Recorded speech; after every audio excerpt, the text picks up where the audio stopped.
Today I am reacting to a couple who decides to get a vasectomy. Well, I mean, the guy's the one that gets the vasectomy.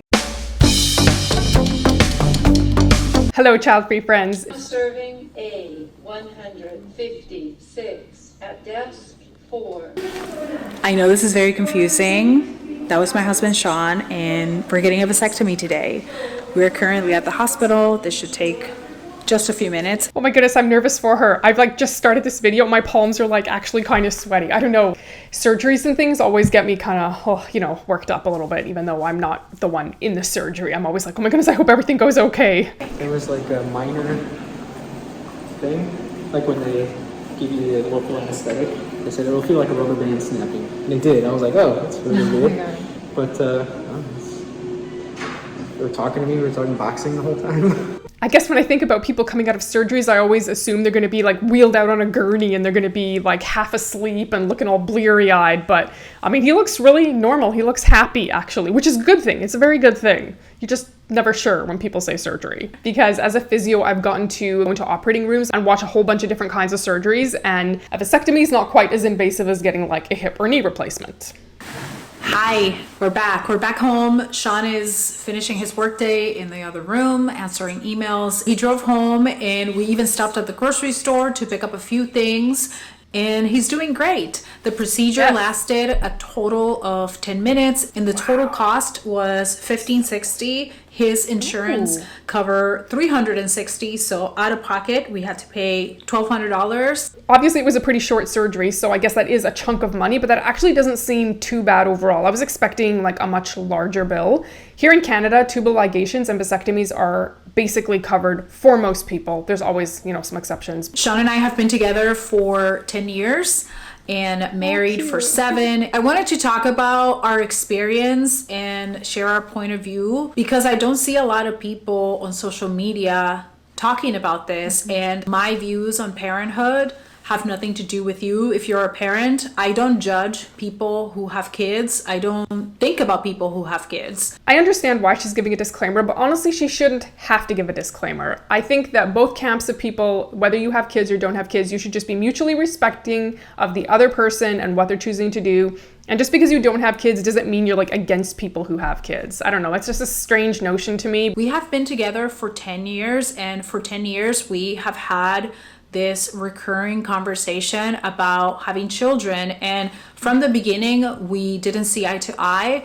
At first I didn't want to have children and Sean did, and then somewhat in the middle, after years of being together, our opinions reversed, and then we went through a period where we did want to have kids and we were excited about the prospect of becoming parents. This probably is the reality for a lot of people. Yes, some of us just grow up and know that we don't want kids and we never change our minds, but I think there are a lot of people that are kind of on the fence, or they go back and forth between the two decisions, or maybe they just don't know what they want. And I'm really glad she's mentioning that because I think that's going to be relatable to a lot of people. But in the last 2-3 years, we have both realized that it's not for us. There is a part of my life that I don't get to share on social media, and that is that I am an aunt. I am an auntie to 12 nieces and nephews from the ages 1.5 to mid-20s. Oh my goodness, yeah, that's a lot of nieces and nephews. I mean, okay, wait a second.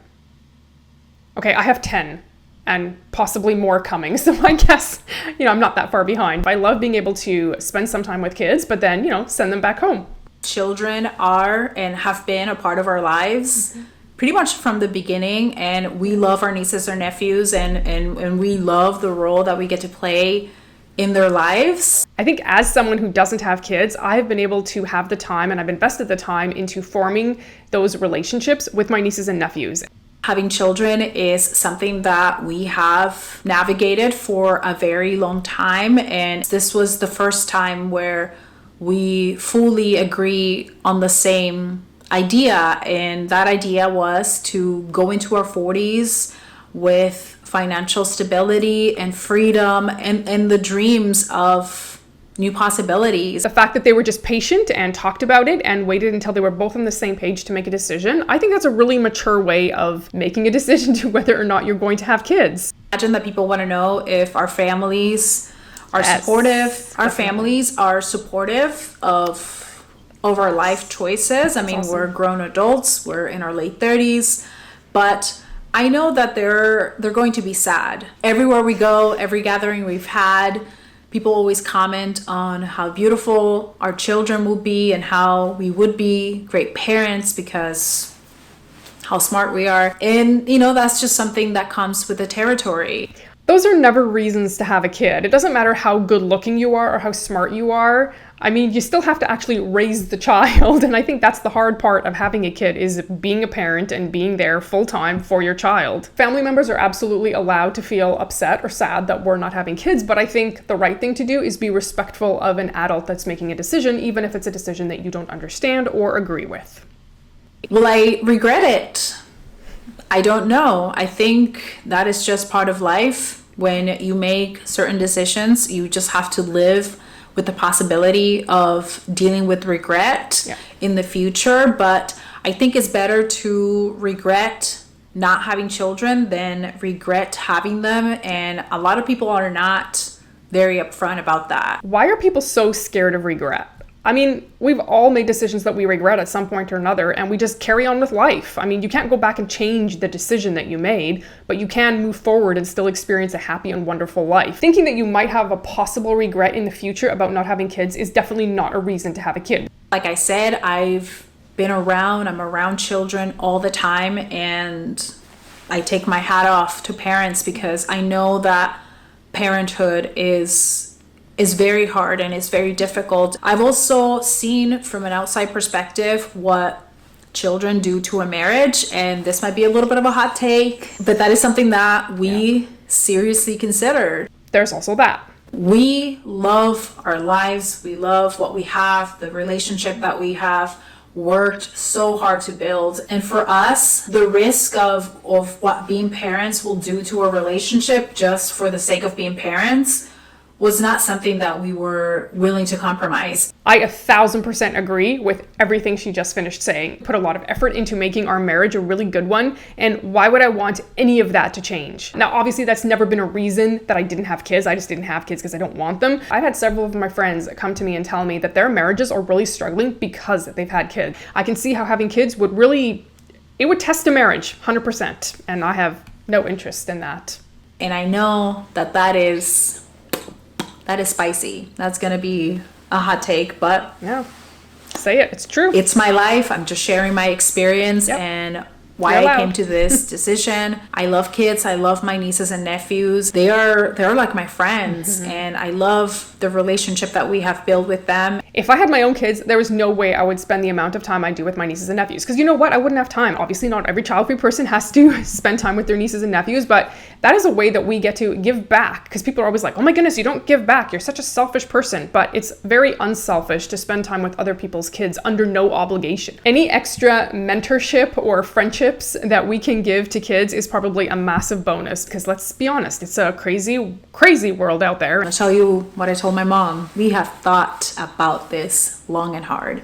And one of the things that we continue to agree on as we discussed the possibility of having children was the financial burden of having kids. There was a quote I read the other day that said, you know what, it doesn't matter. Just be a parent. Even if you don't think you can afford it, you'll find a way. But let's be honest. I mean, there are so many financial responsibilities when you have a child, and to just assume everything will fall into place and that you don't really have to plan, I think is actually, I don't know, can I say irresponsible? Because that's kind of how I view it. It's like any other big, huge financial decision that you're going to make, you make sure that you are ready to make that decision, that you're prepared. When I was younger, I wanted to have kids very young. I mean, I grew up in a culture where people were having kids in high school, and quickly after graduating high school, I knew that if I was going to be a parent, I was going to be a parent later in life because everybody I saw around me struggle. They struggle with being parents and being young parents. I take my hat off to parents. It is a thankless